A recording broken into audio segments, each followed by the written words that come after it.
If you want to connect Google Drive to OneDrive and move your files over, this guide will walk you through it step by step. It's a simple process, and once you know where to click, you can start importing your cloud files in just a few minutes. This is especially useful if you're switching storage platforms, backing up important documents, or just trying to keep everything organized in one place. If this video helps, make sure to hit the like button and subscribe for more easy software tutorials. Now let's get into it. First, sign in to your OneDrive account using your Microsoft login. Once you're inside OneDrive, look to the top right corner of the screen and click the Settings gear icon. This is where OneDrive keeps options for account preferences, storage settings, and import tools.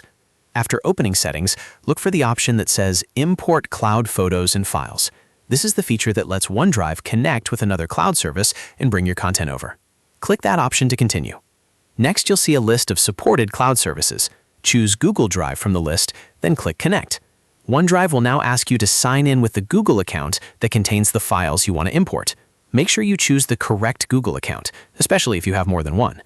After signing in, Google will show a permission screen asking you to allow OneDrive access to your files. Review the permissions carefully, then grant access so the transfer can begin.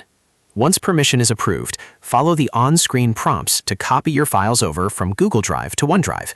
Depending on how many files you have, this may take a little time, so let the process finish before closing the page. During the import, OneDrive will keep working in the background, and your files should start appearing in your OneDrive storage as the transfer completes. If you're moving a large folder collection, it's a good idea to check the transfer progress and confirm everything copied correctly. After it's done, open your OneDrive folders and verify that your Google Drive files are there.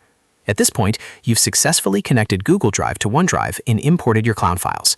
If you're using this for a one-time migration, don't forget to remove any access you no longer need and keep your account secure. And that's it. You now know how to connect from Google Drive and OneDrive and move your files over without the confusion. If this tutorial helped, please like the video, subscribe to the channel, and turn on notifications so you don't miss the next quick tech guide.